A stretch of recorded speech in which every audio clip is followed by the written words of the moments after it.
Hello दोस्तों, आज हम लोग बायोलॉजी का पढ़ेंगे। 10वीं क्लास का बायोलॉजी चैप्टर 1 जैव प्रक्रम। यहाँ से अगर आप क्वेश्चन अगर देख लेते हैं, अगर यहाँ से अगर आप याद कर लेते हैं तो एग्ज़ाम में आपका क्वेश्चन एक भी नहीं छूटेगा। इस बात को ध्यान दे लीजिएगा। और ये क्रैश कोर्स से भी बहुत ही महत्वपूर्ण है। क्रैश कोर्स का कहने का मतलब है कि एग्ज़ाम में जो क्वेश्चन आएगा तभी तब लिखिएगा, तो इसलिए आप इसको धैर्यपूर्वक और ध्यान से पढ़ें।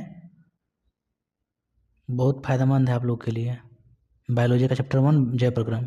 देखते हैं अब क्वेश्चन चैप्टर 1 का। पहला क्वेश्चन आपका है कि जीव विज्ञान क्या है। तो इसका डेफिनेशन होगा, विज्ञान की वह शाखा जिसके अंतर्गत समस्त जीवधारियों का अध्ययन किया जाता है उसे जीव विज्ञान कहते हैं। जीव विज्ञान के जनक कौन है? जीव विज्ञान के जनक अरस्तु हैं। कौन है जीव विज्ञान के जनक? अरस्तु हैं। इसको आप लोग ध्यान से देख लीजिएगा। अगला क्वेश्चन आप लोग का है, जैव प्रक्रम क्या है? वे सभी प्रक्रम जो सम्मिलित रूप से जीव अनुरक्षण का कार्य करता है, जीव अनुरक्षण का कार्य करता है, उसे क्या कहते हैं? जैव प्रक्रम कहते हैं। अगला क्वेश्चन है, सजीवों में प्रमुख लक्षण को लिखें। ठीक ना, इसको देख लेते हैं। पहले इसको समझिए, जैव प्रक्रम के बारे में समझिए पहले। वे सभी प्रक्रम जो सम्मिलित रूप से जीव का रक्षा करता है, रक्षा करने का कार्य करता है, उसे क्या कहते हैं? जैव प्रक्रम।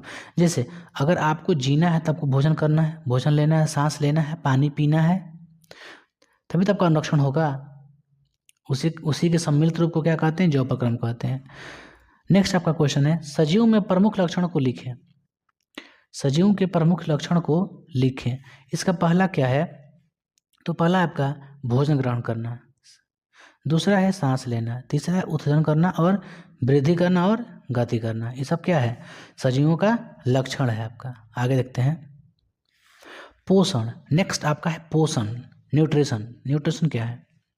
तो वह विधि जिससे जीव पोषण तत्वों को ग्रहण कर उनका उपयोग करते हैं उसे क्या कहते हैं? पोषण कहते हैं। वह विधि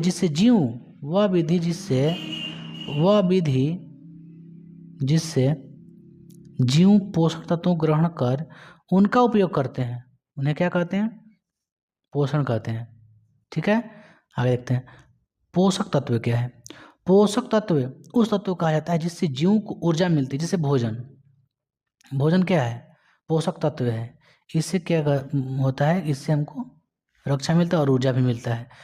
जिससे और क्या आगे दिया है, जिससे उनके शरीर की ज़रूरतें पूरी होती है, उसे पोषक तत्व कहते हैं। ठीक है, आगे देखते हैं, जीवों में पोषण दो तरह से होता है। एक होता है स्वपोषण और एक होता है परपोषण। स्वपोषण और एक परपोषण। स्वपोषण को देखते हैं क्या है? ऐसे जीव जो भोजन के लिए अन्य जीव पर निर्भर न रहकर अपना भोजन स्वयं ही बनाता है, उसे क्या कहते हैं? स्वपोषण कहते हैं। कहने का मतलब है ऐसा जीव जो अपना भोजन के लिए अन्य जीवों पर निर्भर नहीं रहकर बल्कि अपना भोजन खुद से ही बना ले, उसे क्या कहते हैं? स्वपोषण। जैसे पेड़ पौधा और शैवाल। इसका एग्जाम्पल बहुत इंपॉर्टेंट है। ठीक है, इसका बहुत एग्जाम्पल इंपॉर्टेंट है, आप लोग इसको ध्यान रखिएगा। आगे देखते हैं, परपोषण। जो अपना भोजन के लिए दूसरे पर निर्भर रहता है। लिखा है कि परपोषण वह प्रक्रिया है जिसमें जीव अपना भोजन स्वयं संसाधित नहीं करके बल्कि अन्य स्रोतों से प्राप्त करता है, उसे क्या कहते हैं? परपोषण कहते हैं। एग्जाम्पल देखिए, मानव, जानवर, कीड़े मकोड़े इत्यादि। ठीक है, इसको एग्जाम्पल रखिएगा। आगे बढ़ते हैं, परपोषण मुख्यतः 3 प्रकार का होता है। पहला होता है आपका परजीवी, मृतजीवी, प्राणिसम। देखिए, पहला है परजीवी पोषण, दूसरा मृतजीवी पोषण, तीसरा प्राणिसम पोषण। इसको बारी बारी से हम लोग देखते हैं। पहला आपका है परजीवी पोषण। पहला क्या है? परजीवी पोषण। तो भाई मेरे, परजीवी पोषण क्या है आप इसको समझिएगा। दो जीवों के बीच परस्पर वैसा संबंध जिसमें एक जीव को लाभ और दूसरे जीव को हानि होता है, उसे क्या कहते हैं? परजीवी कहते हैं। जोंक, भैंस, दूसरा क्या है? मनुष्य के बाल। देखिए, जोंक, भैंस। जोंक क्या है? भैंस के लिए जोंक क्या होता है? शायद लाभकारी होता है। मनुष्य के बाल क्या है? लाभकारी है, लेकिन उसमें जूं हो जाए तो कितना खराब है। भैंस लाभकारी है, जोंक उसके लिए खराब है। तो पहला जो होता है ना आपका ये बाल और दूसरा क्या है जू। पहला से लाभ होता है लेकिन दूसरा से क्या होता है हमें हानि होता है। उसे क्या कहते हैं परजीवी, मतलब जीव पर जो परल रहता है जीव को नष्ट करने के लिए। आगे देखते हैं मृतजीवी, ऐसा जीव जो अपना पोषण सड़े गले मरे हुए जीव से जंतु से प्राप्त करता है, जैसे कवक जीवाणु विषाणु। ये ऐसा पोषण है जो मरल जीव चीज खाता है। जैसे कोई मर गया कीड़ा मकोड़ा चाहे कोई जानवर मर गया उसको खा करके जिंदा रहता है। जीवाणु विषाणु प्रोटोजोआ इत्यादि। आगे देखते हैं प्राणी संपोषण।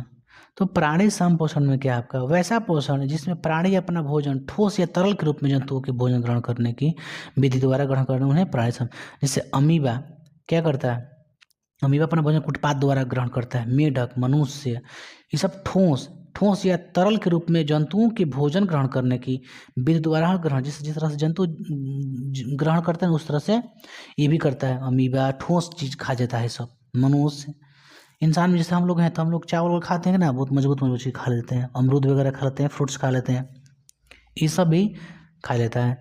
आगे देखते हैं आपका जैसा अमीबा। पौधों में पोषण किस प्रकार से होता है, आपका क्वेश्चन है कि पौधों में पोषण किस प्रकार होता है। तो देखते हैं पहला उसमें का क्वेश्चन क्या है कि प्रकाश संश्लेषण क्या है। तो प्रकाश संश्लेषण क्या है देखते हैं। प्रकाश संश्लेषण वह प्रक्रम है जिसके द्वारा सभी हरे पेड़ पौधे सूर्य के प्रकाश के उपस्थिति में अपना भोजन तैयार करते हैं, उसे क्या कहते हैं प्रकाश संश्लेषण। तो प्रकाश संश्लेषण मेरे भाइयों मेरे मित्रों क्या है, तो जो अपना भोजन हरे पेड़ पौधे सूर्य की उपस्थिति में अपना भोजन बनाते उसे क्या कहते हैं प्रकाश संश्लेषण कहते हैं। तो प्रकाश संश्लेषण के लिए 4 चीज़ों की जरूरत होती है। कौन कौन हम बताते हैं देखिए। पहला कार्बन डाइऑक्साइड, पहला क्या है आपका कार्बन डाइऑक्साइड, दूसरा जल, तीसरा सूर्य का प्रकाश, फिर क्लोरोफिल।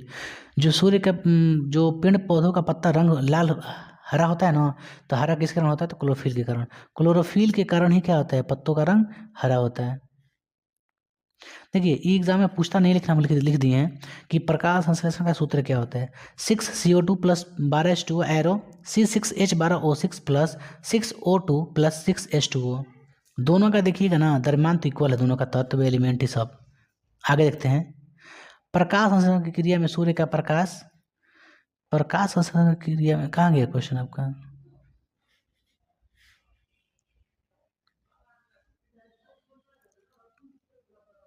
देखिए कह रहा है कि इशारा हो गया आपका।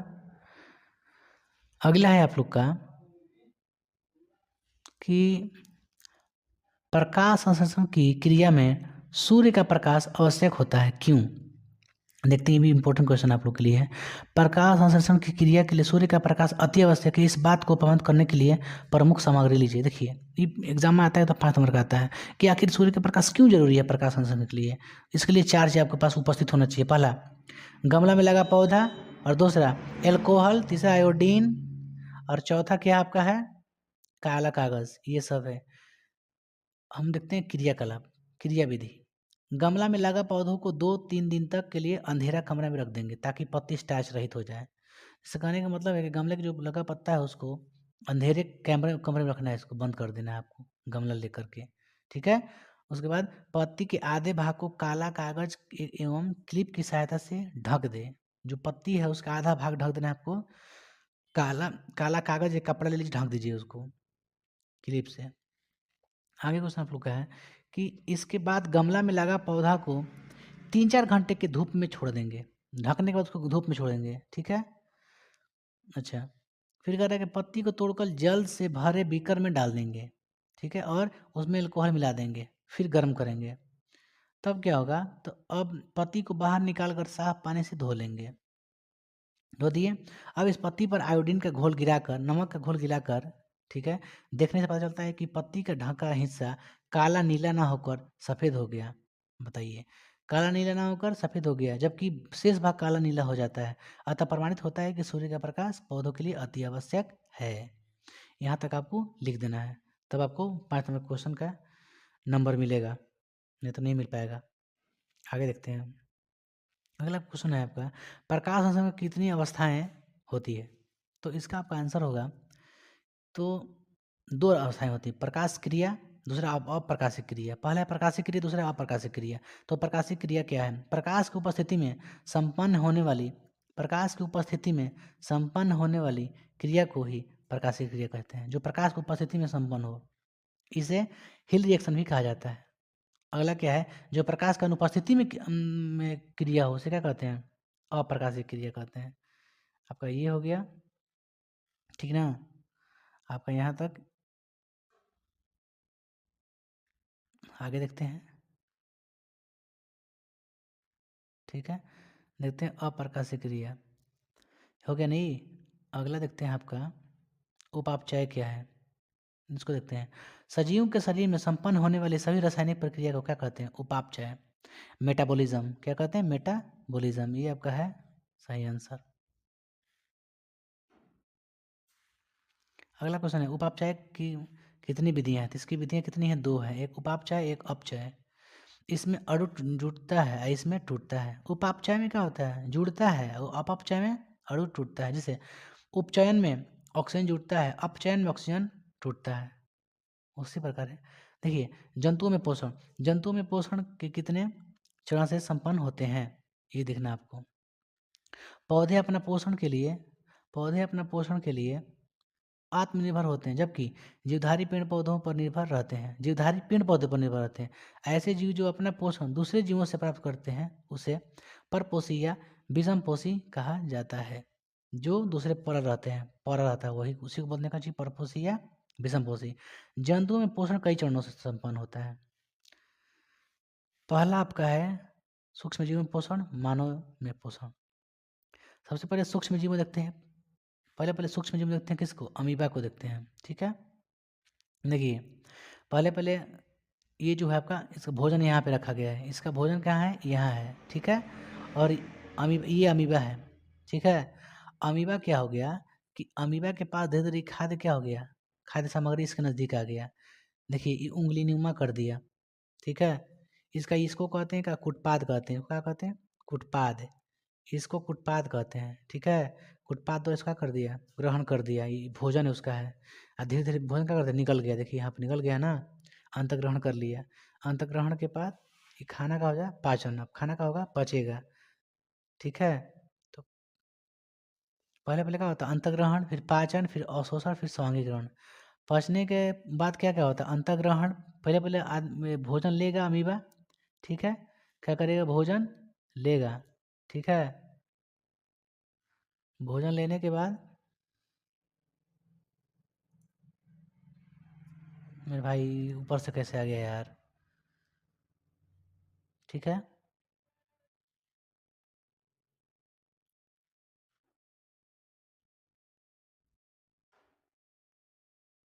आपका आगे क्वेश्चन देखते हैं। पहला क्या होता है? अंतग्रहण होता है, और दूसरा पहला अंतग्रहण, पाचन, अवशोषण, समांग। पहले देखते हैं अंतग्रहण क्या है, ठीक है। जंतुओं के द्वारा भोजन को शरीर के अंदर ग्रहण करने की क्रिया को क्या कहते हैं? अंतग्रहण करते हैं। जंतुओं के द्वारा भोजन को शरीर के अंदर ग्रहण करने की क्रिया को क्या कहते हैं? अंतग्रहण करते हैं। मतलब भोजन अगर अंतग्रहण कर अंदर ले लिया तो उसको कहेंगे अंतग्रहण। दूसरा पाचन। पाचन किसे कहेंगे? तो पाचन के लिए मेरे दोस्त क्या होगा? तो पाचन के लिए क्या होगा? शरीर के अंदर भोजन का सरल अणु में टूटना क्या कहलाता है? पाचन। टूट के बिखर गया, टूट गया, पच गया, उसे पाचन कहते हैं। अवशोषण, पाचन क्रिया के फल से भोजन के सरल अणु आंत की दीवार द्वारा अवशोषित होकर रुधिर में मिल जाती है। मतलब जो बिलाई होता है ना, उसमें जो प्रोटीन होता है उसको चूस लेता है। क्या करता है? चूस लेता है, और कहाँ भेज देता है? रुधिर में मिल जाता है। ब्लड में क्या होता है? मिल जाता है, इस प्रकार, ठीक है। और देखिए हम लोग देखते हैं अगला क्या आपका है? अवशोषण है, हो गया ना। स्वांगीकरण है आपका। पोषण के जिस चरण में ऊर्जा का उत्पादन होता है, जीव द्रव का निर्माण होता है, उसे क्या कहते हैं? स्वांगीकरण। जहाँ ऊर्जा का निर्माण होता है ना पोषण के चरण में, उसे क्या कहते हैं? स्वांगीकरण। नेक्स्ट देखते हैं हम लोग बहिष्करण क्या है। तो भोज्य पदार्थों को मल के रूप में शरीर से बाहर निकालना ही क्या है? बहिष्करण। मतलब उत्सर्जित हो गया। क्या हो गया? उत्सर्जित। बहिष्करण मतलब वही हुआ एजिस्टर नहीं होता, अनपच हो जाता है तो बाहर निकल जाता है, ठीक है। आगे देखते हैं आपका नेक्स्ट आपका क्वेश्चन है कोई वस्तु सजीव है इसका निर्धारण करने के लिए हम किस मापदंड का प्रयोग करेंगे। क्वेश्चन आपका है ये वाला कि कोई वस्तु सजीव है इसका निर्धारण करने के लिए हम किस मापदंड का प्रयोग करेंगे, ठीक है। तो हम लोग देखते हैं कोई भी वस्तु सजीव है, इस बात को साबित करने के लिए स्वपोषण प्रक्रिया मापदंड का सहारा लेते हैं। ठीक है, स्वयं पोषी का सहारा लेते हैं। स्वपोषण क्रिया के दौरान ऊर्जा का निर्माण होता है और हम सभी दैनिक कार्यों को संपन्न कर लेते हैं। सजीव है, इसका अंदर क्या करेंगे, तो हम लोग स्वपोषी की तरह कार्य करेंगे, अपना भोजन स्वयं बनाएंगे। ठीक है, आगे देखते हैं।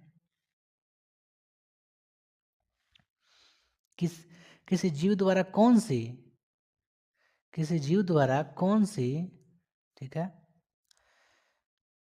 बाहरी कच्ची सामग्री प्रयोग की जाती है। किसी जीव द्वारा कौन सी बाहरी कच्ची सामग्री प्रयोग की जाती है। ऑक्सीजन बाहर से ले जाता है, कार्बन डाइऑक्साइड बाहर से ले जाता है, भोजन बाहर से ले जाता है, सौर ऊर्जा बाहर से ले जाता है। चलिए आगे बढ़ते हैं। अमीबा में पोषण किस प्रकार से होता है, तो आप लोग जानते हैं कि उत्पाद द्वारा होता है। देखिए, अमीबा में जो भोजन है मेरे भाई, देखिए अमीबा एक कोशिकीय प्राणी है। अमीबा क्या है, एक कोशिकीय प्राणी है जिसका कोई निश्चित आकार नहीं होता है। ये अपना भोजन प्राणी संपोषी के आधार पर शैवाल, डायटम, जीवाणु, विषाणु, कवक, उत्पाद की सहायता से ग्रहण करता है। किसके सहायता से, तो उत्पाद की सहायता से ग्रहण करता है। आगे देखते हैं। अमीबा जो आपका है अपने स्वतः ही पर उंगलीनुमा जैसा संरचना बनाता है, जिसे कुटपाद कहते हैं। उंगलीनुमा होता है कुटपाद। यह कुटपाद अपने चारों ओर प्याले नुमा संरचना बनाता है, जिसे फूड कप कहते हैं। क्या कहते हैं, फूड कप कहते हैं। इसकी सहायता से भोजन को चारों ओर घेर लेता है। उसके बाद क्या करते हैं, उसे अंदर के तरफ ले लेता है। अपने शरीर से एंजाइम का स्राव करता है, जिसे कौन कौन है, ट्रिप्सिन, पेप्सिन, एमाइलेज। यह एंजाइम भोजन को पचाने का कार्य करती है। भोजन का पाचन खाद्य रिक्तिका में होती है। कहाँ होती है, रखिए, खाद्य रिक्तिका में होती है, रखिएगा। अमीबा भोजन का पाचन कहाँ होता है, खाद्य रिक्तिका में होती है। इस प्रकार से अमीबा सारा पोषक तत्वों को ग्रहण कर वो अपच पदार्थ को छिद्र या रिक्ति की सहायता से सारे बाहर निकाल देता है, और इस प्रकार से अमीबा अपना पोषण कार्य करता है। आगे देखते हैं क्वेश्चन। आगे क्वेश्चन आपका है, श्वसन के लिए ऑक्सीजन प्राप्त करने की दिशा, श्वसन के लिए ऑक्सीजन प्राप्त करने की दिशा में जलीय जीव की अपेक्षा स्थलीय जीव किस प्रकार लाभ स्थिति में होता है। ठीक है, श्वसन के लिए ऑक्सीजन प्राप्त करने की दिशा में जलीय जीव की अपेक्षा स्थलीय जीव किस प्रकार से लाभ की स्थिति में होती है। देखिए, पहला पॉइंट समझिए, ये वाला आंसर।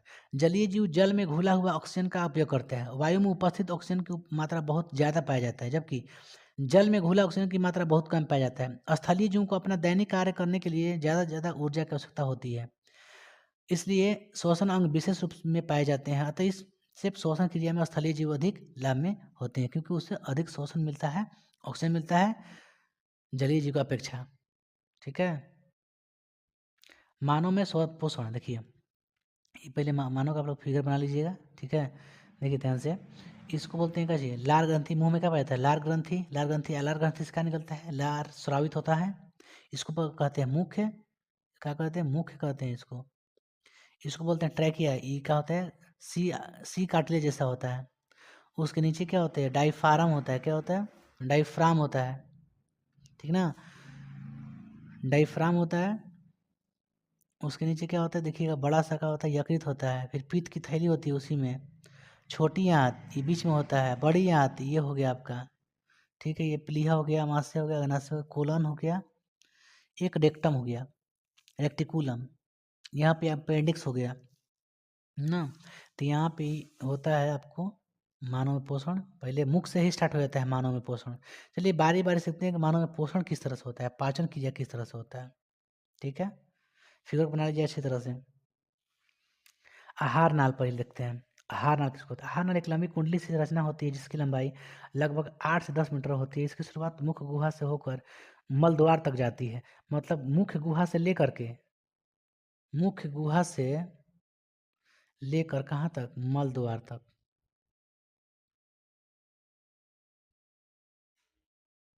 ठीक है, आगे देखते हैं।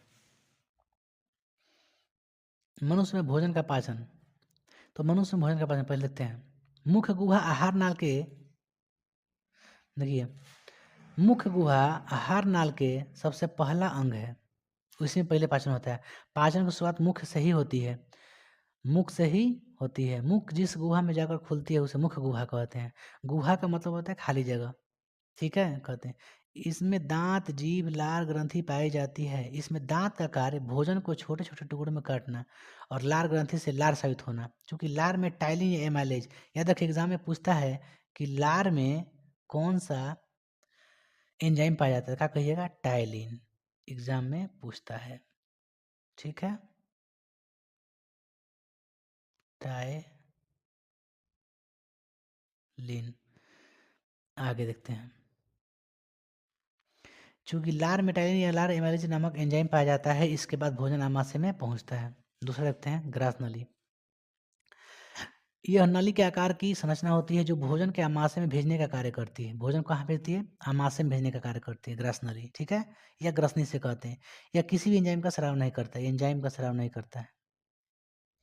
आपका अगला देख लेते हैं क्वेश्चन, आमाशय, ठीक है। ग्रास नली के आगे थैलोनुमा संरचना को क्या कहते हैं, आमाशय कहा जाता है।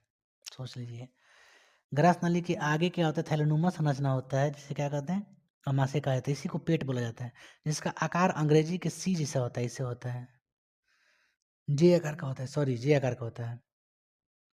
आमाशय में 3 भाग होते हैं, जिसमें अग्र भाग को कार्डियफ, मध्य भाग को फंडिक, पिछले भाग को पाइरोलिक कहा जाता है।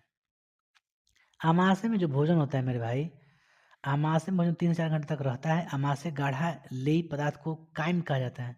आमाशय में गाढ़ा पदार्थ जो द्रव होता है, जिसे क्या कहते हैं, लेयी कहते हैं। क्या कहते हैं, लेयी कहते हैं।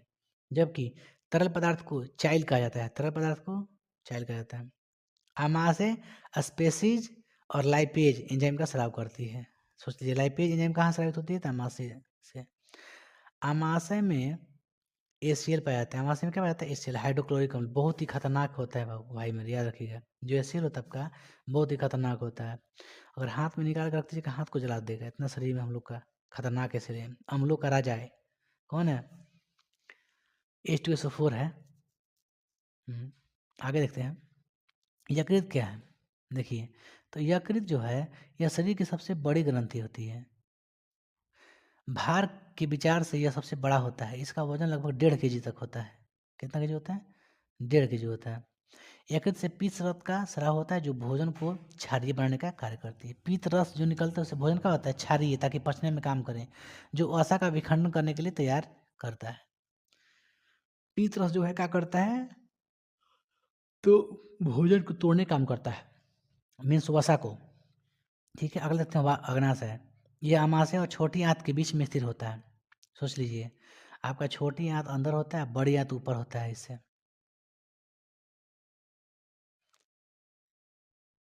ठीक है, इस तरह से होता है। आगे देखते हैं,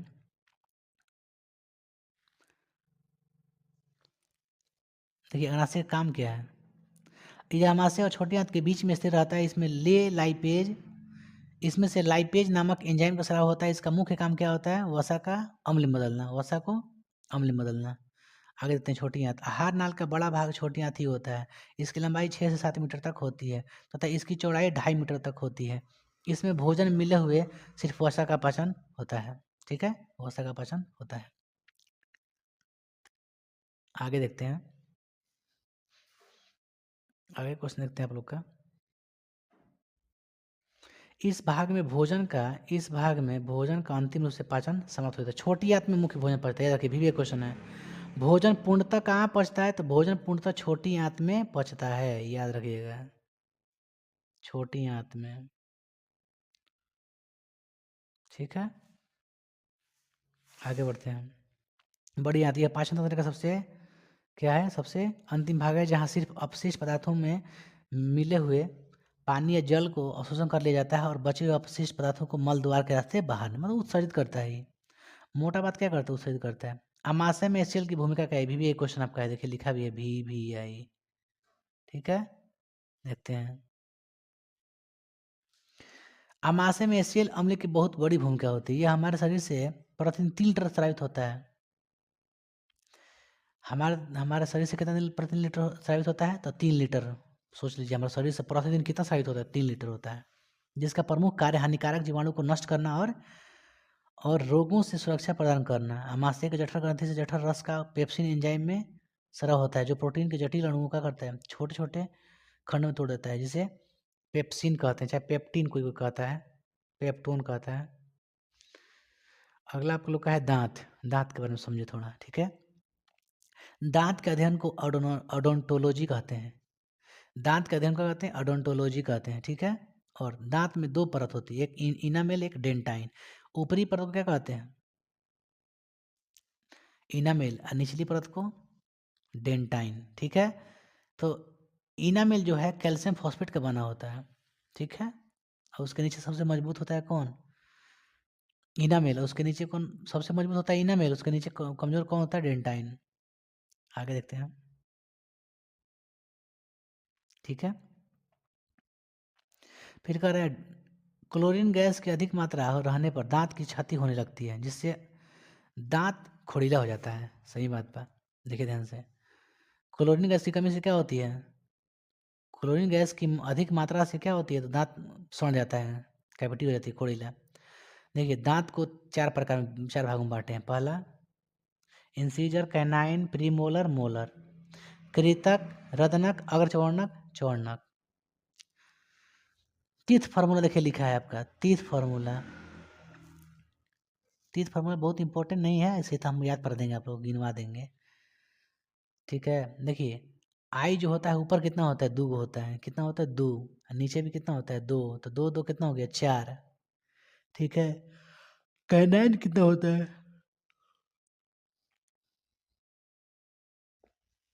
कैनाइन कितना होता है? कैनाइन 1 होता है नीचे, प्रीमोलर 2 होता है, 2 ऊपर होता है, 4 को 4 दूनी 8 को भी होता है, ठीक है। इंसीजर भी 8 को होता है, नीचे 4 को ऊपर 4 को। एक कैनाइन होता है तो 2 कैनाइन, 4 कैनाइन होगा। एक इधर 2 उस साइड 4 होगा। आगे देखते हैं,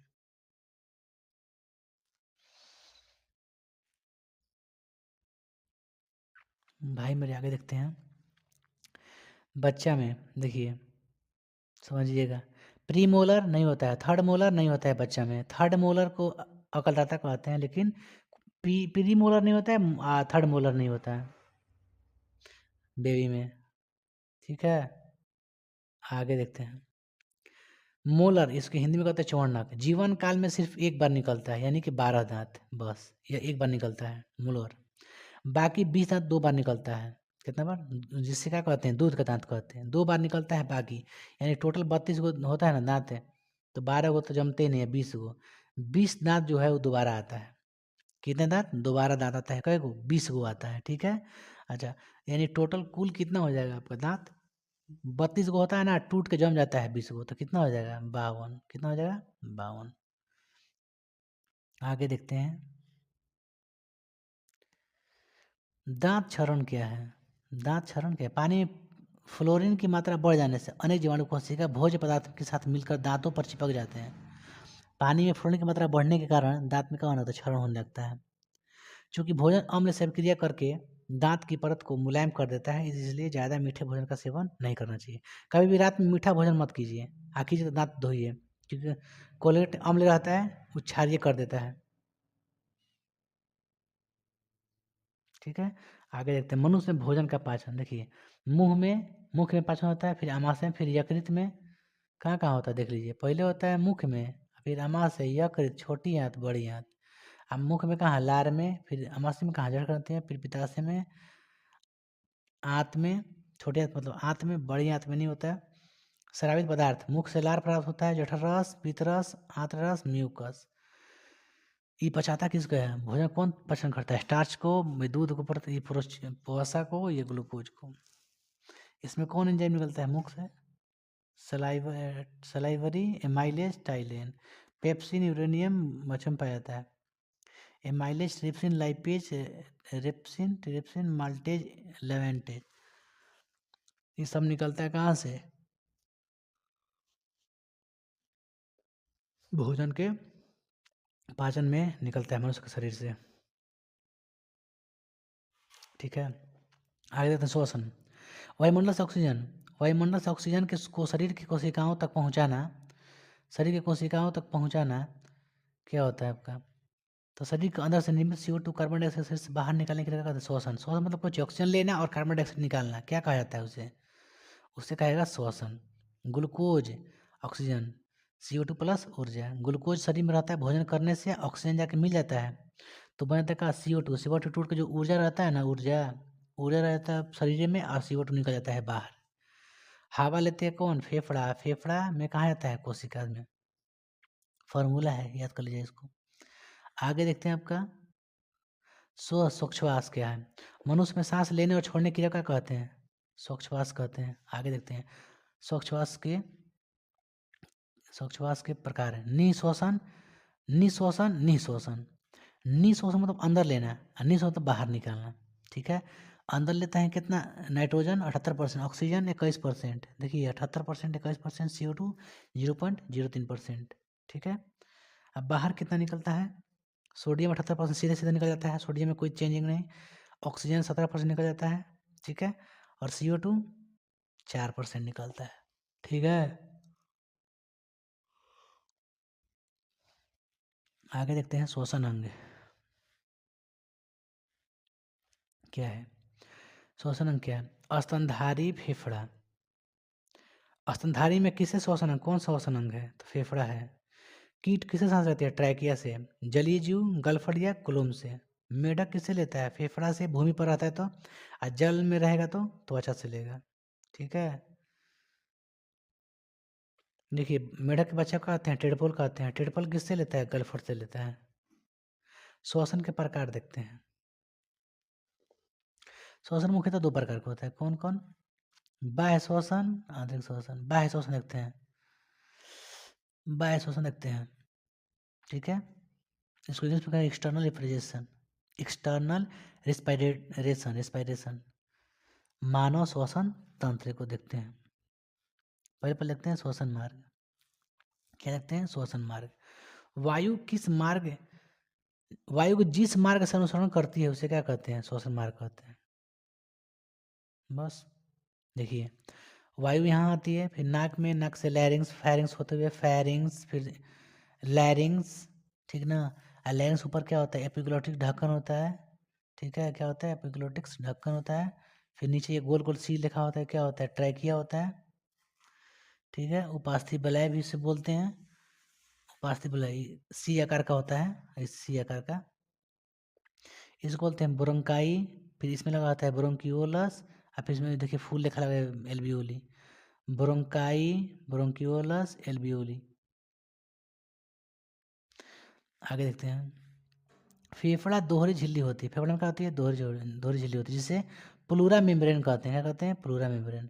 श्वास लेने में ऊपर जाता है। डायफ्राम का होता है, सांस लीजिएगा तो ऊपर जाएगा, सांस छोड़िएगा तो नीचे आएगा। बस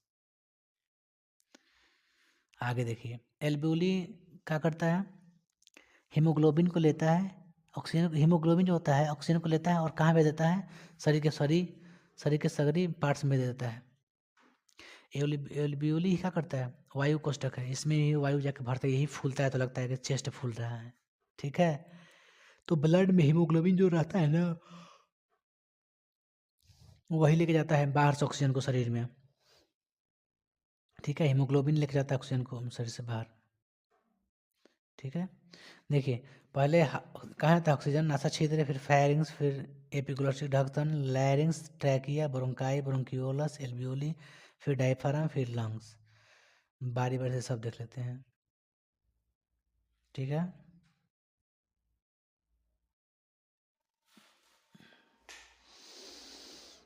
देख लेते हैं बारी बारी से।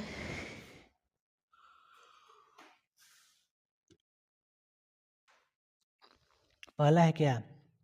अनोक्सीय अवयवीय शोषण। अवयवीय शोषण क्या है? अनोक्सीय अवयवीय शोषण है, देख लेते हैं। और दूसरा क्या है? ऑक्सीबयवीय। अनोक्सी को क्या कहते हैं? अवयवीय। ऑक्सी क्या कहते हैं? वायवीय।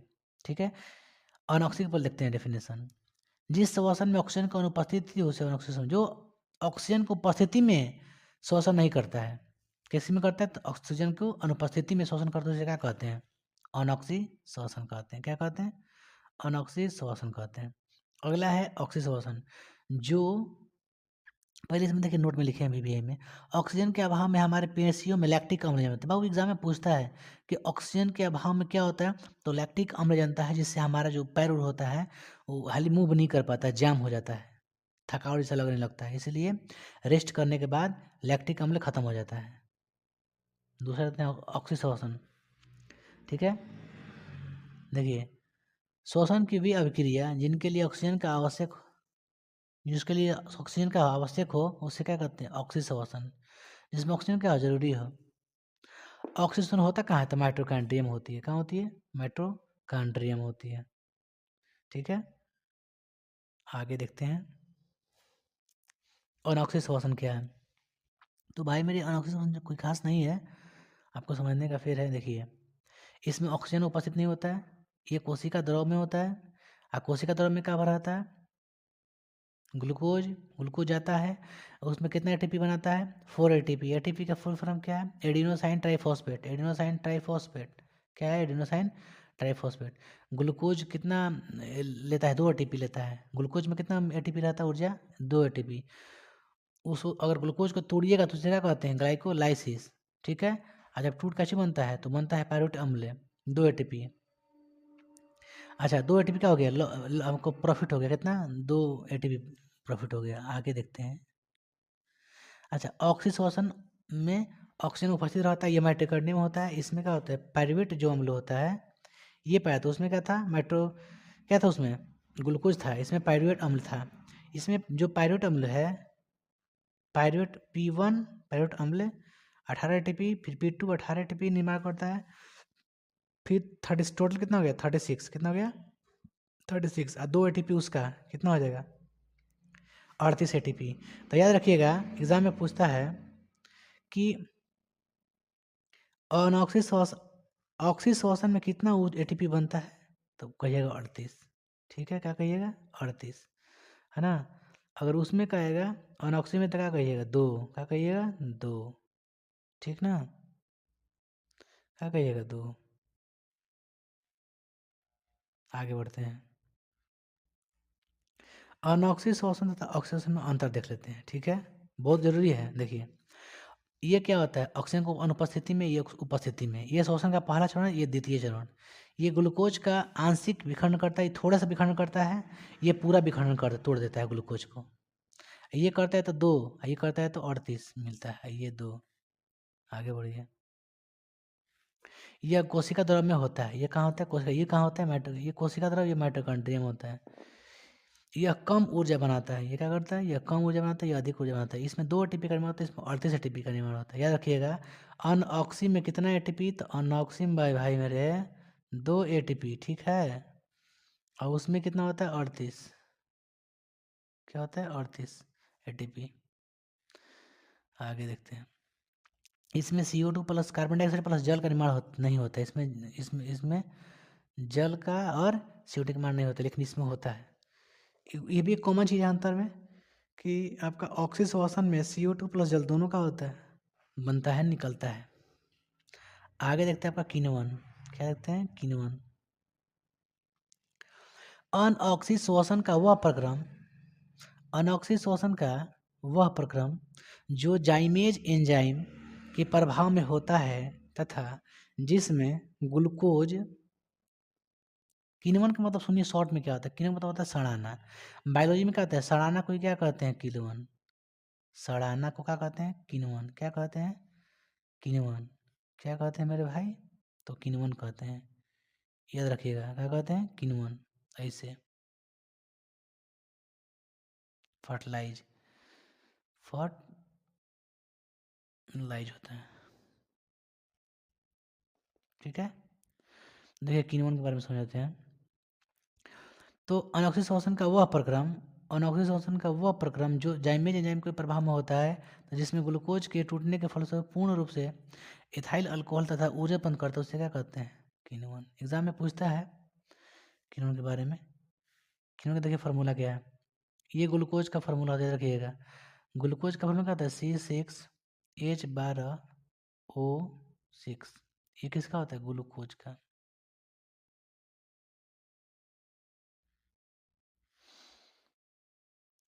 देखिए आगे दूध से दही जमने क्रिया को किण्वन भी कहा जाता है। क्या कहते हैं? दूध से दही जमने क्रिया का कहते हैं। एग्जाम में यही ऑब्जेक्टिव पूछेगा आपसे बस। क्या कहते हैं? किण्वन। अच्छा, पौधों में श्वसन क्या है? पौधों में श्वसन क्या है? तो याद रखिएगा मेरे भाई, पौधों में श्वसन किससे होता है? तो रंध्र से होता है। देखिए, पौधों में श्वसन के बारे में देखते हैं। पेड़ पौधे अपनी श्वसन क्रिया पत्तियों, तनों और जड़ों में से छोटे छोटे छिद्रों के द्वारा करते हैं। ऐसे छिद्र क्या कहते हैं? रंध्र कहते हैं। क्या कहते हैं? रंध्र कहते हैं। पत्तियों में रंध्र स्टोमाटा पाए जाते हैं, जिसके द्वारा पेड़ पौधे क्या करते हैं? सांस लेते हैं। ठीक है, और देखते हैं तनों में क्या पाया जाता है? वात रंध्र पाया जाता है। क्या पाया जाता है? वात रंध्र पाए जाते हैं, जिसके द्वारा पेड़ पौधे सांस लेते हैं। ठीक है, वात रंध्र द्वारा क्या करते हैं? पेड़ पौधे सांस लेते हैं। और जड़ों में मूल रोम के द्वारा, देखिए जड़ जो होता है ना, जड़, ये जो जड़ होता है इसमें क्या पाया जाता है? मूल रोम पाया जाता है। क्या पाया जाता है? पाया जाता है। ठीक है,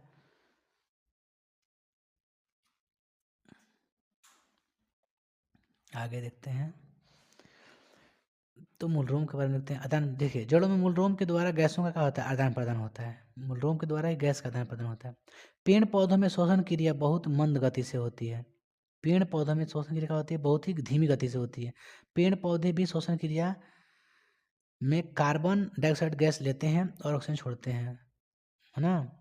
ये हमारे द्वारा छोड़ा गया क्या लेते हैं? CO2। देते क्या है? O2। ठीक है, हम क्या देते हैं? हम देते हैं CO2 और लेते क्या है? ऑक्सीजन। ठीक है, भोजन CO2 है पेड़ पौधों का, हम लोग का भोजन है ऑक्सीजन है। आगे देखिए, कार्बन मोनोऑक्साइड एक जहरीली गैस होती है। कैसे? देखिए, ये कार्बन मोनोऑक्साइड का फार्मूला है, ये बहुत ही जहरीली गैस होती है। ठीक है, देखिए कार्बन मोनोऑक्साइड को सबसे जहरीली गैस माना जाता है, क्योंकि यह हीमोग्लोबिन से अभिक्रिया करके कार्बोक्सिलिक अम्ल का निर्माण करता है। कार्बोक्सिलिक अम्ल बहुत जहरीली होती है। यह शरीर की कोशिकाओं तक ऑक्सीजन को जाने से रोकता है। क्या करता है? रोकता है। ये जो कार्बोक्सिलिक अम्ल है क्या करता है? ऑक्सीजन को रोक देता है। क्या करता है? रोक देता है। ये बॉडी में जाने नहीं देता है, जिसके कारण उससे क्या होता है? आदमी मर जाता है। ऑक्सीजन नहीं मिले तो मर ही नहीं जाएगा बाबू। तो ये आपका इंपॉर्टेंट क्वेश्चन है। ठीक है, आगे बढ़ते हैं। अगला क्वेश्चन आपका क्या है भाई मेरे? तो आप लोग का अगला क्वेश्चन है, विसरण क्या है? जब दो विभिन्न सांद्रता का मतलब क्या होता है? गाढ़ा। क्या होता है? गाढ़ा। और तनु का मतलब क्या होता है? पतला। क्या होता है? हाँ सॉरी, क्या होता है? पतला होता है।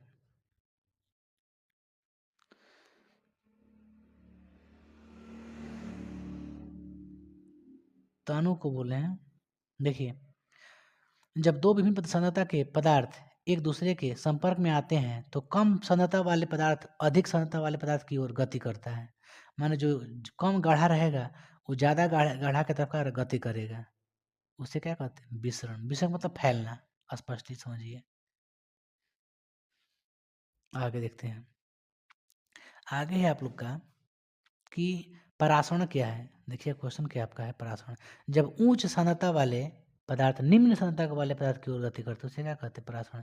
मतलब कोई पदार्थ अगर गाढ़ा है या कोई पतला है, ठीक, अगर गाढ़ा से पतला में आ रहा है तो क्या कहेंगे? परासरण। क्या कहेंगे?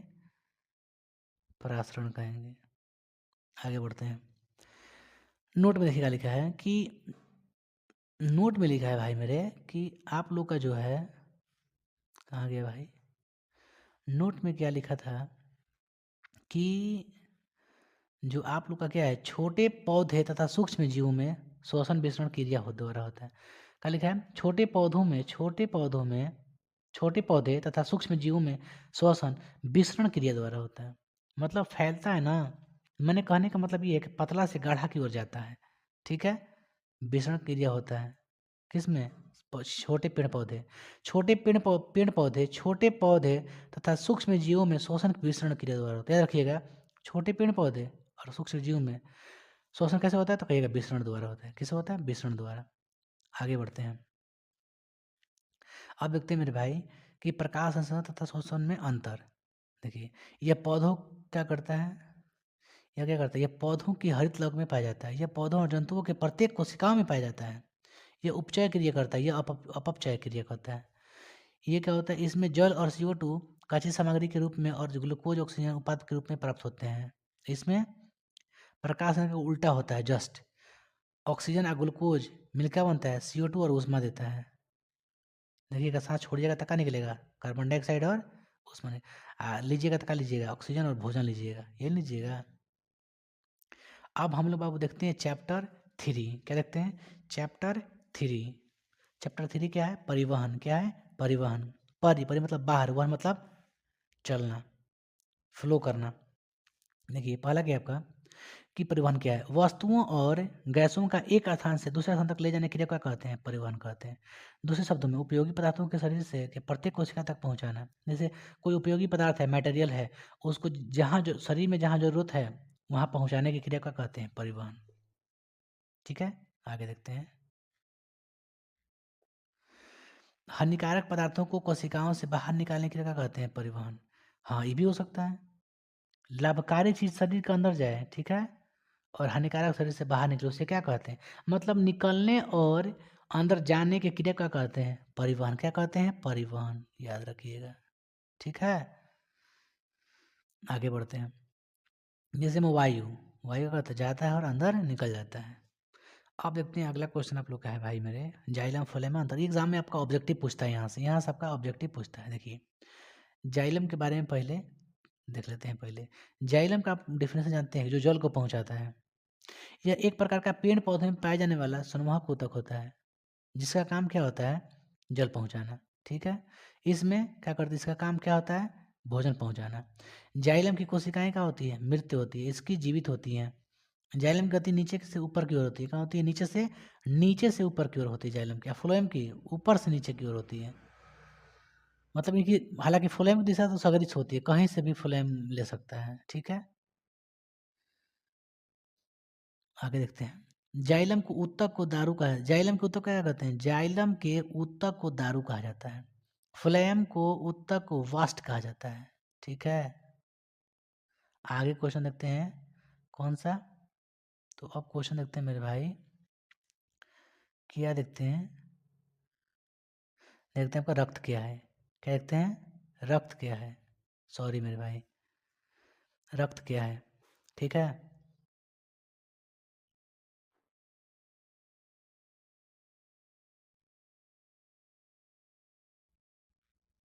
देखिए भाई, सॉरी भाई, लेट हो जा रहा है। देखिए रक्त क्या है, क्वेश्चन देखिए समझिएगा। रक्त एक प्रकार का क्या है, रक्त एक प्रकार का तरल संयोजक। एग्जाम में पूछता है आपसे कि रक्त क्या है, तो क्या कहिएगा, तरल संयोजी ऊतक। क्या कहिएगा, तरल संयोजी ऊतक, जिसका रंग लाल होता है। क्या होता है, जिसका रंग क्या होता है, लाल होता है। ठीक है, रक्त क्या होता है, एक तरल संयोजी ऊतक होता है जिसका रंग लाल होता है। वो किसके कारण होता है, तो क्या कहिएगा, हीमोग्लोबिन कारण। खून का रंग लाल किस कारण होता है, तो हीमोग्लोबिन कारण होता है। ठीक है, रक्त का पीएच कितना होता है, 7.4। ये कड़वा होता है, क्या होता है, कड़वा यानी क्षारीय होता है। ठीक है, ये क्या होता है, क्षारीय होता है।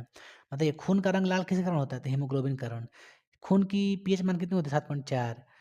यह कैसा होता है, क्षारीय। ठीक है, औसत मानव में कम से कम कितना होता है, 5 से 6 लीटर होता है। ठीक है, रक्त के अध्ययन को क्या कहते हैं, रक्त के अध्ययन को क्या कहते हैं, तो कहिए, कुछ ही कहिएगा, क्या कहिएगा मेरे भाई, तो कहिएगा, क्या कहिएगा, हिमेटोलॉजी। क्या कहिएगा, हिमेटोलॉजी। क्या कहिएगा, हिमेटोलॉजी। याद है ना, देख लीजिए, इसको समझ लीजिएगा। आगे बढ़ते हैं, देखते हैं आपका एक क्वेश्चन आपका है, रक्त के प्रमुख संगठक। क्या है, रक्त के प्रमुख घटक या फिर संगठक। ठीक है, देखते हैं। पहला है आरबीसी। क्या है, आरबीसी।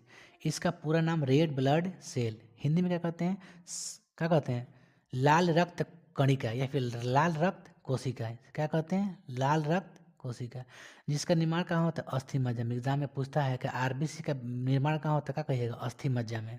ठीक है, अच्छा, आरबीसी का कब्रिस्तान किसे कहा जाता है, प्लीहा को। किसे कहा जाता है, प्लीहा को। ये बहुत इंपॉर्टेंट क्वेश्चन है। आरबीसी के कब्रिस्तान किसे कहते हैं, प्लीहा को, या तिल्ली को कहते हैं। प्लीहा एग्जाम पूछता है, तिल्ली कम पूछता है, लेकिन प्लीहा को कहते हैं, प्लीहा को ही तिल्ली कहा जाता है, ठीक है। क्योंकि इसमें आरबीसी मर जाता है, मरने के बाद कहाँ जाकर मरता है, आरबीसी में।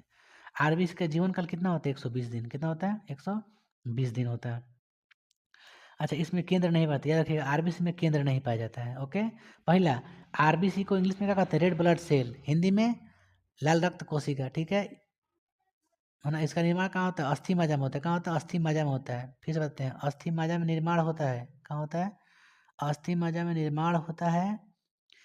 मरने के बाद कब्रिस्तान में कौन होता है, प्लीहा होता है। इसका जीवन काल 120 दिन होता है। इसमें केंद्र नहीं पाया जाता है। इससे डीएनए टेस्ट नहीं कर सकता है कोई भी रोग एजेंट वाला, है ना। अतः आरबीसी को एथ्रोसाइट भी कहा जाता है। क्या कहा जाता है, आरबीसी को एरिथ्रोसाइट भी कहा जाता है। ऑब्जेक्टिव क्वेश्चन आपका एक है, एनीमिया रोग किस कारण होता है। तो आता है एग्जाम में कि एनीमिया रोग किस कारण होता है, खून की कमी के कारण होता है। लेकिन खून में भी किसकी कमी से होता है, तो खून में आरबीसी कमी से होता है, ठीक है। अब देखते हैं वाइट ब्लड सेल। क्या देखते हैं, वाइट ब्लड सेल। देखिए वाइट ब्लड सेल के बारे में, वाइट ब्लड सेल इसको कहते हैं श्वेत रक्त कण होता है। इसका निर्माण अस्थि मज्जा में होता है। इसका भी सेम टू सेम, ठीक है। इसकी मृत्यु के बाद कहाँ हम जाके रहता है, मृत्यु के बाद मरने के बाद कहाँ जाता है, प्लीहा में। इसका जीवन काल 4 दिन, ठीक है।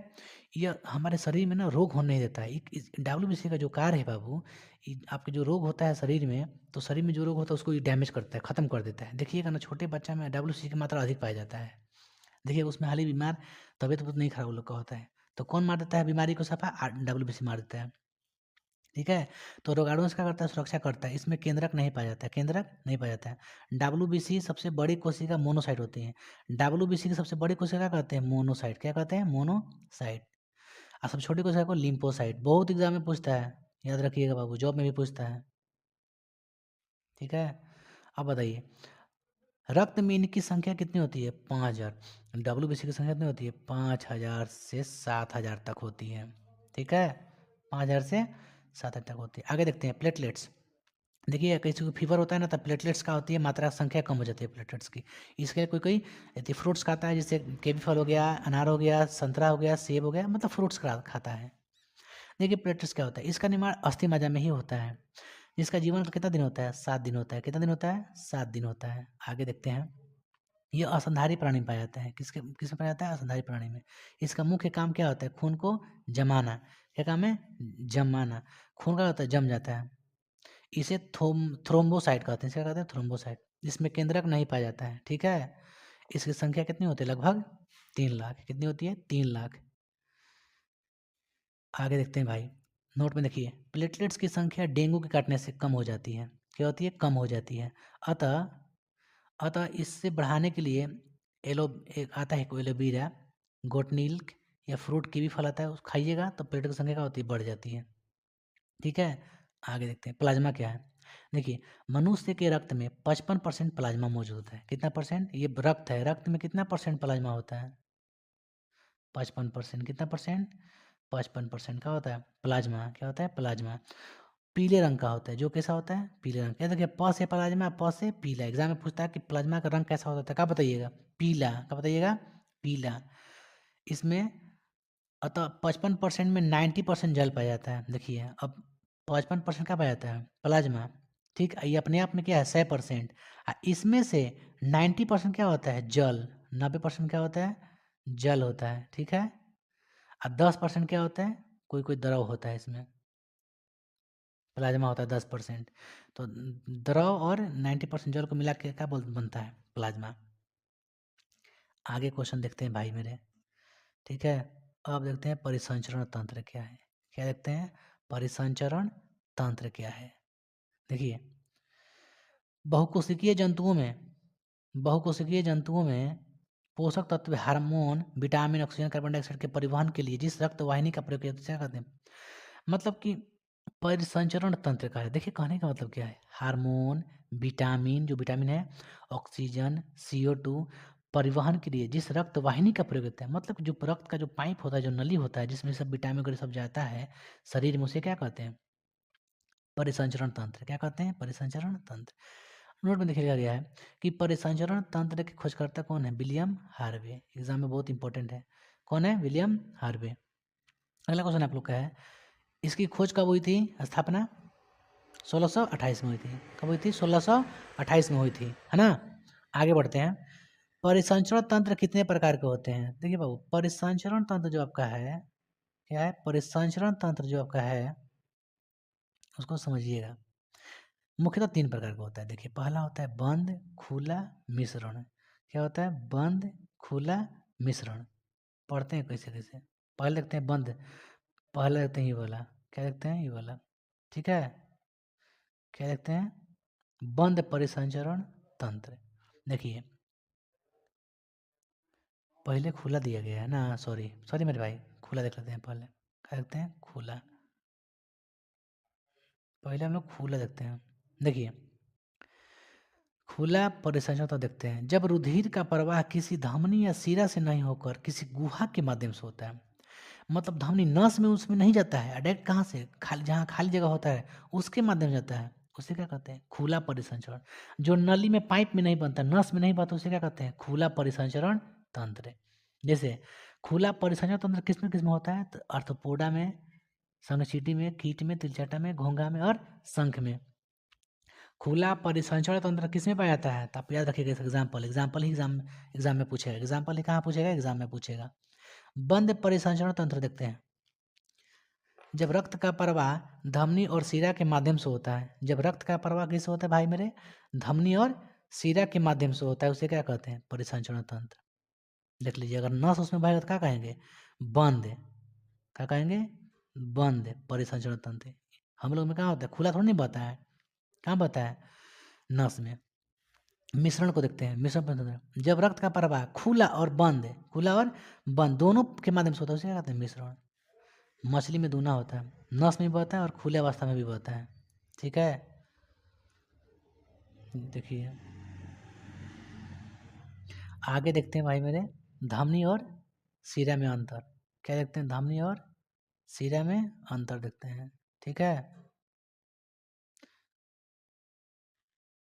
देखिए, धमनी में रक्त हृदय से अंगों की ओर जाता है, हृदय से कहाँ जाता है? अंगों की ओर। और शिरा में क्या होता है? रक्त अंगों से हृदय की ओर जाता है। अंग से कहाँ जाता है? हृदय की ओर। यहाँ से हृदय से अंग की ओर, इसमें अंग से हृदय की ओर, ठीक है। इसमें धमनियों में ऑक्सीजन युक्त, धमनी में ऑक्सीजन युक्त रक्त होने की कारण लाल दिखाई देता है। मतलब जो धमनी में जाता है वो ऑक्सीजन युक्त रक्त जाता है, और इसमें CO2 की उपस्थिति के कारण नीला दिखाई देता है। इसमें क्या जाता है?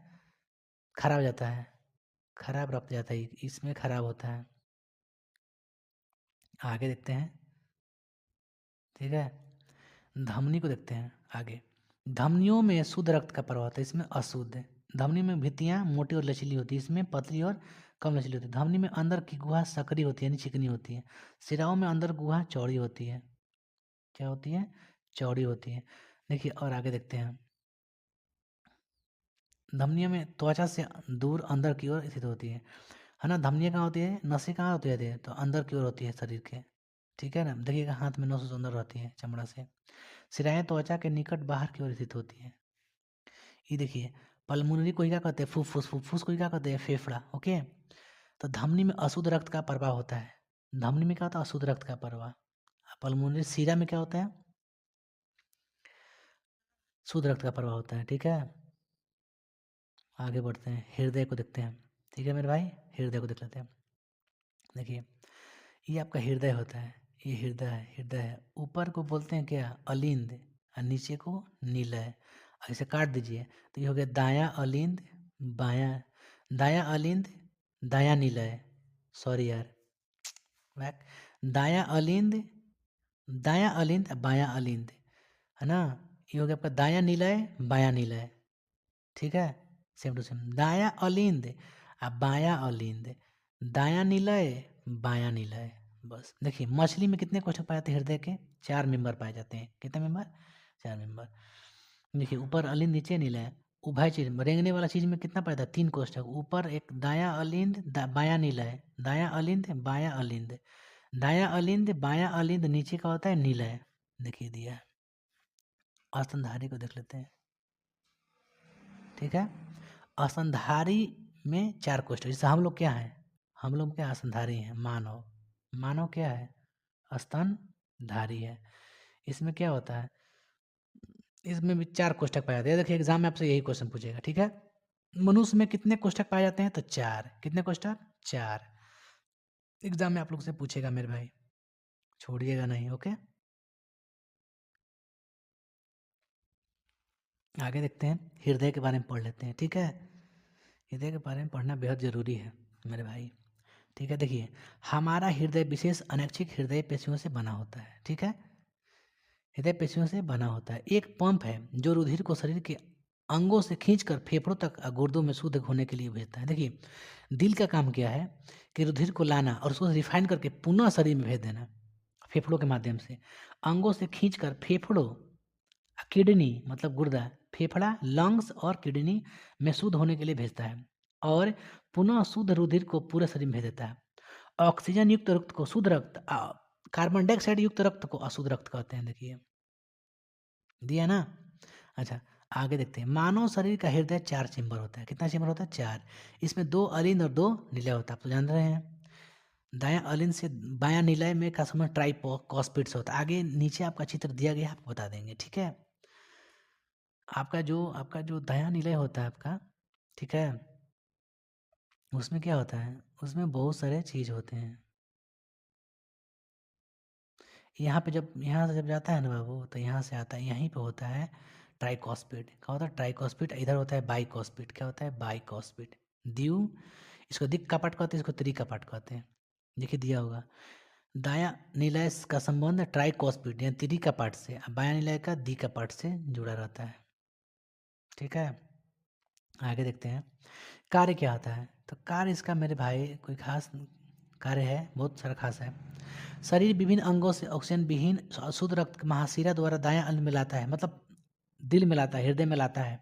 और दायां अलिंद और दायां निलय के बीच त्रिकपाट और अतः दायां अलिंद का रक्त इस कपाट से होकर दाएं निलय में जाता है। कहा जाता है दाएं निलय में जाता है। और दायां निलय का संबंध फुफ्फुस धमनी से होता है, जो फेफड़े तक ले जाती है।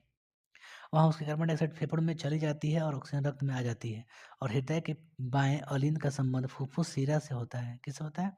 फुफ्फुस शिरा से होता है। फेफड़ों से ऑक्सीजन युक्त रक्त को लाती है और क्या करती है? अलिंद का संबंध एक दिक् कपाट द्वारा बाएं निलय से होता है। ऑक्सीजन युक्त रक्त बायां अलिंद से बायां निलय में चला जाता है और वहाँ से महाधमनी से होते हुए पूरे शरीर में क्या करता है? चला जाता है। बस, सिंपल है, बहुत अच्छा क्वेश्चन है। देखिए एग्जाम्पल, फुफ्फुस धमनी में अशुद्ध रक्त और धमनी या महाधमनी में शुद्ध रक्त जाता है। फिर सुनिए क्या कह रहा है, बहुत इंपॉर्टेंट वर्ड है समझने के लिए। फुफ्फुस धमनी लिखा होगा तो उसमें क्या जाता है? अशुद्ध रक्त। और खाली धमनी या महाधमनी लिखा होता है, कहा जाता है शुद्ध रक्त। और इसमें अशुद्ध रक्त, ठीक है। आगे देखते हैं, शिरा या महाशिरा में अशुद्ध रक्त और फुफ्फुस शिरा शुद्ध रक्त का प्रवाह होता है। लिखा भी यहाँ पे भी लिखा है, ठीक है। सिस्टोल क्या है? देखिए, हृदय के सिकुड़न, जब हृदय का दिल आपका जब पचकता है तो क्या कहते हैं? सिस्टोल। और कितना तक पहुंच सकता है? 120 mm पारा, 120 mm पारा, ये पारा है, ठीक है। अच्छा, आगे आपका है क्या है? डायस्टोल। फूलने को कहते हैं का डायस्टोल। इसका कितना आता है? 80। यानी कि रक्त दाब कितना होता है? 80/120 होता है। 120/80 चाहे 80/120 होता है। देखिए आगे लिखा है कि रक्त दाब क्या है। तो रुधिर वाहिका क्या दिया है? रुधिर वाहिका के विरुद्ध भित्ति पर लगाया गया दाब रक्त दाब कहलाता है। एक स्वस्थ मानव का बीपी कितना होता है? 120/80 कितना होता है? जिसमें 120 को सिस्टोल तथा 80 का कहते हैं डायस्टोल। Systole, diastole. 80 बटा क्या होता है? 120। क्या होता है? 120, ठीक है। ये 80 है, एग्जाम में पूछता है 80/120 को, या फिर कहीं कहीं 120/80 लिखा रहता है। इसको आप लोग समझिएगा, ठीक है। अब आगे देखते हैं हम लोग। देखिए फिर का दिया आप लोग को, यहाँ से दिया है कि जिसमें 120 को सिस्टोल और 80 को कहते हैं डायस्टोल कहा जाता है। रक्त दाब को मापने वाले यंत्र को क्या कहते हैं? ई एग्जाम में पूछता है आपसे कि रक्त को मापने वाले यंत्र को क्या कहते हैं? रक्त को मापने वाले यंत्र को कहते हैं स्फिग्मोमाइनोमीटर। स्फिग्मोमाइनोमीटर क्या है? स्फिग्मोमाइनोमीटर कहा जाता है। आगे देखते हैं, रक्त के प्रमुख कार्य को देख लेते हैं, ठीक है। पहला, शरीर के ताप को संतुलन बना के रखता है। गैसों का आदान प्रदान रक्त ही करता है।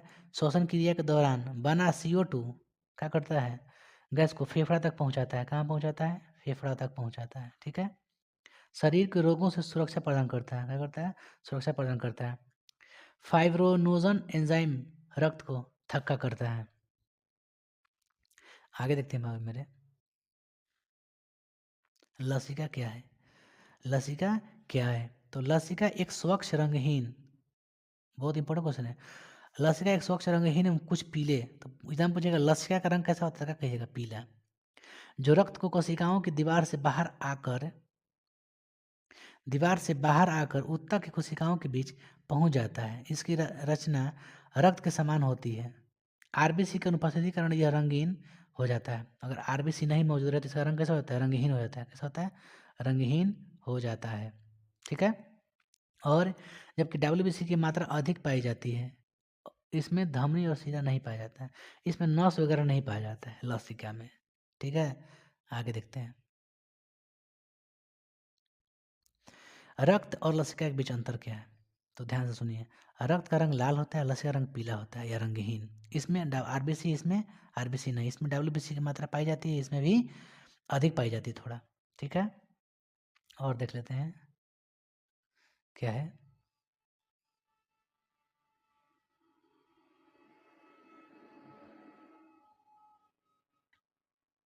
रक्त में CO2 की मात्रा कम होती है, लसिका में CO2 की मात्रा अधिक होती है। इसमें सभी प्रकार की प्रोटीन पाई जाती है। इसमें फाइब्रोनोजेम एंजाइम नहीं पाई जाती है। ठीक है, इसमें दोहरा परिसंचरण होता है, इसमें बहाव एक दिशा में होती है। रक्त का क्या होता है, दोहरा परिसंचरण तंत्र, एग्जाम में पूछता है कि दोहरा परिसंचरण तंत्र क्या है, ये पूछता है, पूछा भी है मेरे भाई। ठीक है, देखते हैं लसिका का कार्य, घाव को भरना, ये घाव क्या करता है, जब कट जाएगा छिल जाएगा, जहाँ से खून निकलता है उसको ठीक करता है लसिका। ठीक है, पोषक पदार्थ, गैस, हार्मोन आदि को कोशिका में पहुंचाना। अगला है आपका, ऊतक की कोशिकाओं को नम रखता है, ऊतक की कोशिका करता है, नम रखता है। अब हम लोग देखते हैं चैप्टर 4, और 4 में क्या है, उत्सर्जन। क्या है, उत्सर्जन। आगे बढ़ते हैं, उत्सर्जन देखते हैं भाई मेरे। ठीक है, आप लोग का पहला क्वेश्चन, उत्सर्जन क्या है, अपशिष्ट यानी खराब पदार्थ को शरीर से बाहर निकालने की क्रिया को क्या कहते हैं, उत्सर्जन। क्या कहते हैं, उत्सर्जन। खराब पदार्थ को बाहर निकालने की क्रिया को कहते हैं उत्सर्जन। ठीक है मेरे भाई, और दिया, और वे अंग उत्सर्जी अंग होते हैं, जो जिससे पता है, जैसे किडनी हो गया है, तो किडनी से कोई पेशाब उसाब निकलता है, तो किडनी क्या है, उत्सर्जी अंग है। क्या उत्सर्जित हुआ है, तो पेशाब। तो समस्त उत्सर्जित करने वाले उत्सर्जन करने वाले पदार्थ को क्या कहते हैं, चाहे अंग को क्या कहते हैं, उत्सर्जी अंग कहते हैं। ठीक है, क्या कहते हैं, उत्सर्जी अंग कहते हैं। ठीक है ना बाबू, आगे बढ़ते हैं।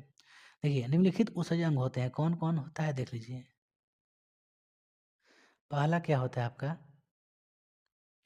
त्वचा, जिससे पसीना नमक निकलता है, फेफड़ा से क्या निकलता है, आप जानते हैं, ऑक्सीजन लेना या छोड़ना देना, बड़ी आंत में से मल निकलता है, पचा भोजन, यकृत से क्या स्रावित होता है, अमोनिया को यूरिया में परिवर्तित कर देता है।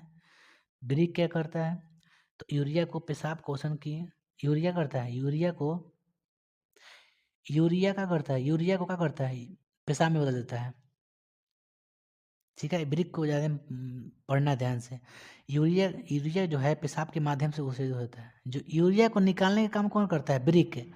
जो खराब होती है अमोनिया, यूरिया को अमोनियम बदल देता है, उसको निकाल, पेशाब के माध्यम से निकल जाता है। यूरिया क्या करता है, यूरिया को अमोनियम बदल देता है, और पेशाब के माध्यम से यूरिया क्या करता है, निकल जाता है। ठीक है, आगे देखते हैं, इसमें इंपॉर्टेंट वही ब्रिक है।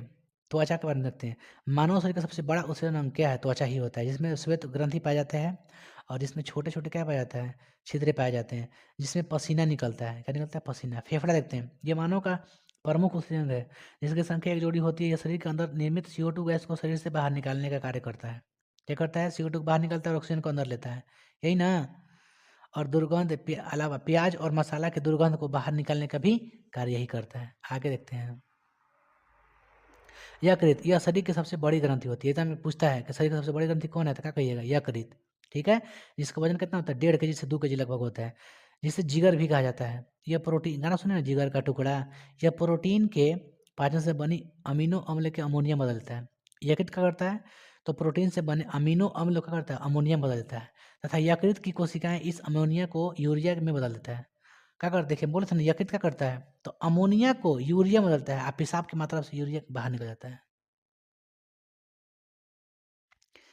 इसमें कोई खास समझने वाली चीज़ नहीं है। देखिए इसको कहते हैं, देखिए ध्यान से इधर, ये दोनों क्या है, किडनी है। क्या है, किडनी है। ओके ना, देखिए ध्यान से आप लोग, ये क्या है, दोनों क्या है, किडनी है। ये किसको क्या कहते हैं, धमनी। ठीक है, ये आता है शरीर से, ब्लड आता है। ठीक है, इधर से ब्लड आएगा आपका, इसमें जाएगा, फिर यहाँ से ऐसे आता है। ठीक है ना, फिर यहाँ पे कुछ कुछ सफाई होता है। देखिए शरीर में आता, देखिए किधर से है,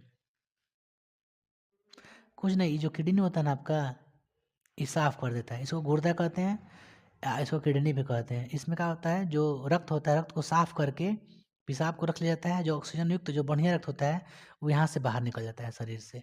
शरीर से नहीं मतलब, शरीर से बाहर से निकलता है, जैसे यहाँ से पूरे शरीर में मिल जाता है, और यहाँ से पेशाब जो है खराब जो है निकल जाता है, उत्सर्जित हो जाता है। इसे क्या कहते हैं, वृक्क धमनी कहते हैं। क्या कहते हैं, वृक्क धमनी कहते हैं इसे। इस बात को भाई मेरे ध्यान रखिएगा, ठीक है, नहीं रखिएगा दिक्कत हो जाएगा। इसको बोलते हैं क्या चीज, मूत्राशय। इसमें जो मूत्राशय में क्या होता है, पेशाब भर जाता है, अब भरने के बाद यहाँ आता है कहाँ, यूरेथ्रा में आता है, और यूरेथ्रा से क्या होता है, पेशाब बाहर निकल जाता है। ठीक है, ये नली है पेशाब जिसमें आता है, इसमें क्या आता है, पेशाब क्या आता है, इसे कहते हैं मूत्र वाहिनी, मूत्र का नली। आगे बढ़ते हैं, मानव मूत्र का सचित्र वर्णन, मानव मूत्र का सचित्र वर्णन अथवा उत्सर्जन तंत्र का वर्णन करें।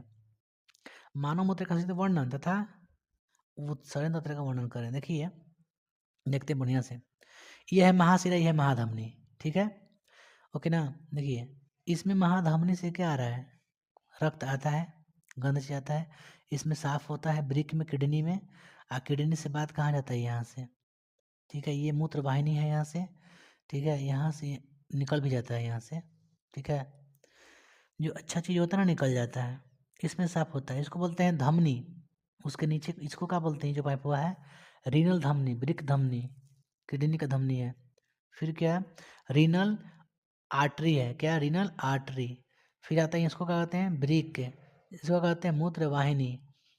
फिर थी रीनल सीरा, वृक्क सीरा कहते हैं इसको हिंदी में। ये क्या है, मूत्राशय से मूत्र रहता है। फिर नीचे क्या है, यूरेथ्रा है। यूरेथ्रा के नीचे क्या होता है, मूत्र मार्ग से आदमी पेशाब कर लेता है, और इसमें से सही सही आपका रक्त चल जाता है कहाँ, शरीर में। आगे देखते हैं,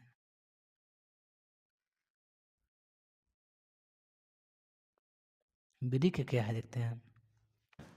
ठीक है, यह मानव का प्रमुख उत्सर्जित अंग होता है। ठीक है, तो एग्जाम पूछता है कि मानव का सबसे प्रमुख उत्सर्जित अंग कौन होता है, तो कहिएगा किडनी। कौन, किडनी। किडनी को हिंदी में क्या कहते हैं, वृक्क, और गुर्दा उर्दू में कहते हैं। यह मानव का प्रमुख उत्सर्जित अंग होता है जिसकी संस्था, सॉरी, यह मानव का प्रमुख उत्सर्जन अंग होता है जिसकी संख्या एक जोड़ी होती है, मतलब एक मतलब दुगो। प्रत्येक किडनी का वजन 140 ग्राम होता है, मतलब लगभग 150 ग्राम का होता है। यह कमर के ठीक ऊपर एक मेरुदंड है, मतलब पीछे की जो रीढ़ की हड्डी होती है ना, मेरे मतलब रस्सी दंड, मतलब पीछे की रीढ़ की हड्डी, उसी अगल बगल के बीच में स्थित होती है। वृक्क के बाहरी भाग को कार्टेक्स कहा जाता है। वृक्क के बाहरी भाग को क्या कहते हैं, कार्टेक्स। और जिसका आकार क्या होता है, औतल जैसा होता है। ये आपका वृक्क है, और इस पे ऐसे ऐसे रहता है, बना रहता है। तो सबसे ऊपरी भाग को क्या कहते हैं, कार्टेक्स। इस पे अर्धवृत्त, इस पे ऊपर अर्धवृत्त रहता है। वृक्क मनुष्य के अंदर गुहा के में सेम के बीच का कार्य होता है। कैसा होता है, कैसा होता है, सेम के बीच का कार्य का। इसमें दो वृक्क पाए जाते हैं, दोनों वृक्क कोशिका में रज्जु के अगल बगल स्थित होते हैं, पीछे से दिखाई नहीं देता है। इसकी लंबाई छोड़ी 10 सेंटीमीटर लंबा, चौड़ा इतना इतना होती है, इसको समझिएगा। ठीक है, और देखिएगा दिए इसमें कि प्रत्येक किडनी का वजन 150 से 70 ग्राम होता है। ये चूंकि यह खून का शुद्ध करता है, और अनावश्यक पदार्थ क्या करता है, बाहर निकलता है, जैसे पेशाब को क्या करता है, बाहर निकलता है। कार्य क्या है, अपशिष्ट उत्पादों को हटाकर रक्त के शुद्ध करना, और किडनी का सबसे महत्वपूर्ण कार्य है। हमारे द्वारा भोजन लिया जाता है, उसमें प्रोटीन होता है, या प्रोटीन शरीर के विकास के लिए आवश्यक होता है, लेकिन इस प्रक्रिया में कुछ अपशिष्ट पदार्थ का उत्पादन होता है ना। ये उसका करता है, अपशिष्ट पदार्थ क्या करता है, किडनी में रक्त में मिल जाता है। रक्त में उपस्थित विषैले पदार्थ क्या करता है, क्रिएटिन यूरिया छान का शुद्ध करता है, और इस विषैले पदार्थ क्या करता है, मतलब कहने का मतलब जो खून में मिल जाता है, जो अच्छा चीज़ होता है ना, खून के में जो मिला होता है अच्छा चीज़, उसको सोख लेता है और शरीर को पूरा भेज देता है। ठीक ना, और शरीर के पास भेजने के बाद जो खराब होता है, जो अपशिष्ट पदार्थ होता है, जैसे यूरिया हो गया, पेशाब हो गया, गंध जिससे खराब कोई पदार्थ जो हमारे शरीर को नुकसान करता है उसे क्या करता है, विसर्जित कर देता है नीचे में। क्या कर देता है, विसर्जित कर देता है। ठीक है, तो आगे देखते हैं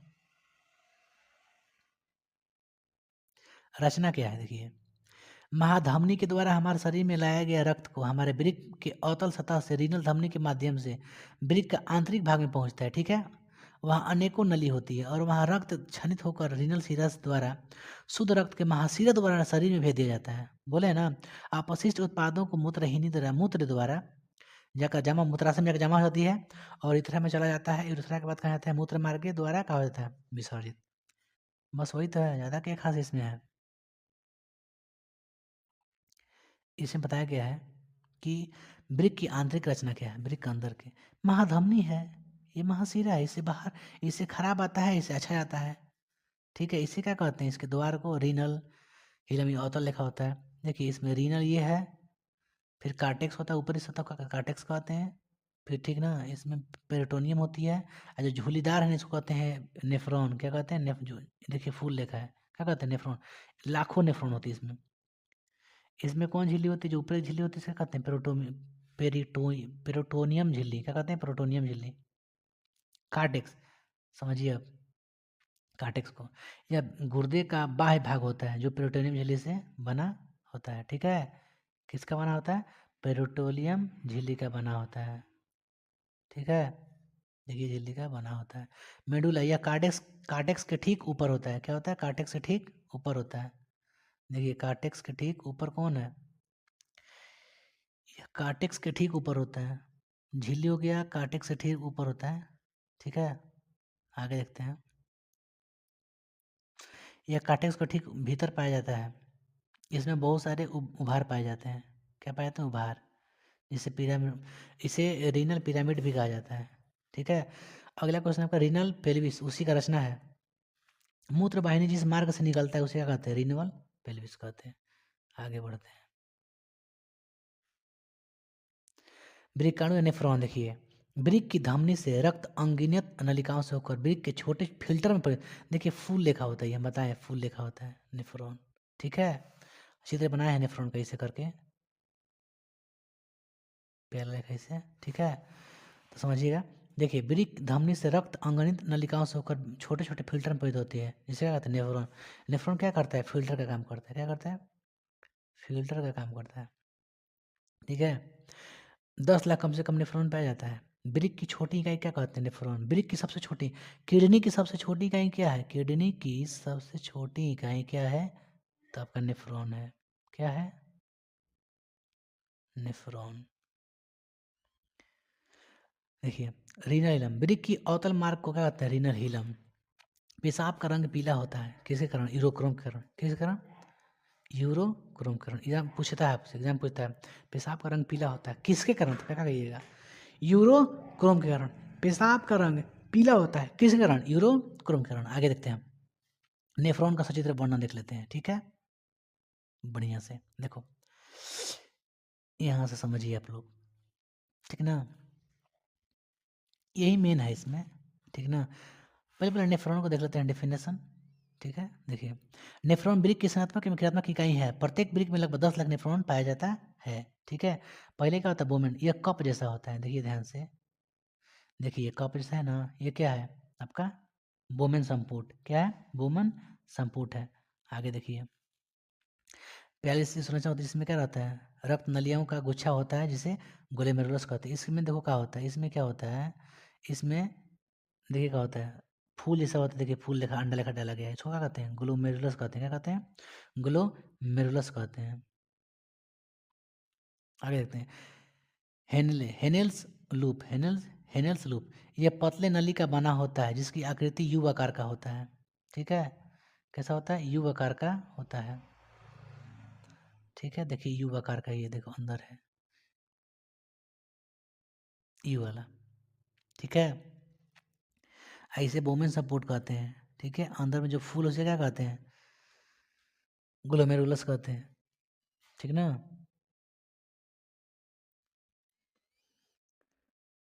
इसे अरोही चाप भी कहते हैं। क्या कहते हैं, अरोही चाप या आरोही चाप। संग्राहक नली, यह एक विशेष प्रकार की नली होती है जहाँ सभी आरोही चाप आकर मिलते हैं, जिसके बाद सभी संग्राहक नली मूत्र नली में चले जाते हैं।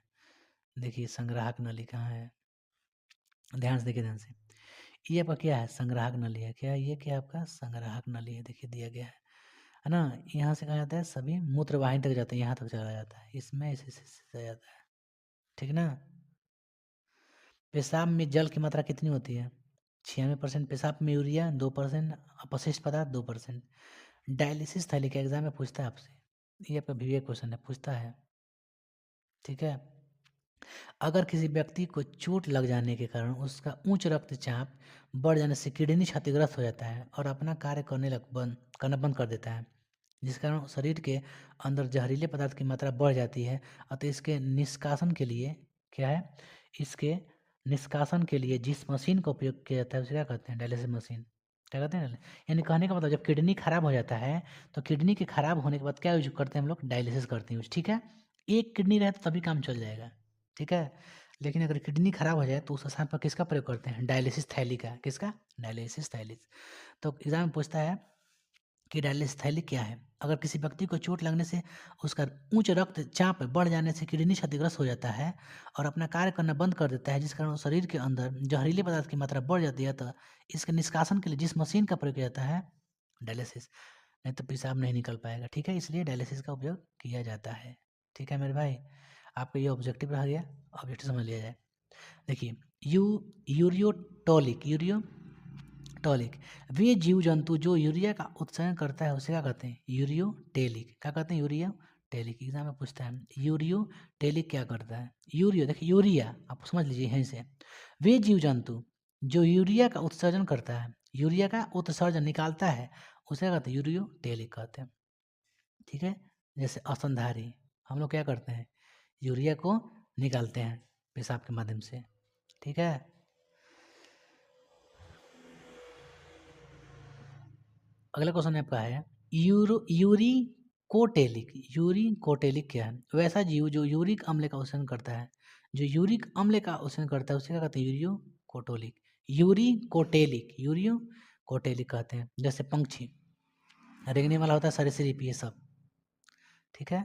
आगे देखते हैं, आपका है अमोनोटेलिक क्या है, वैसा जीव जो अमोनिया उत्सर्जित करता है, सिर्फ क्या करता है उत्सर्जित, अमोनिया करता है, उसे क्या कहते हैं, अमोनोटेलिक। जैसे मछली।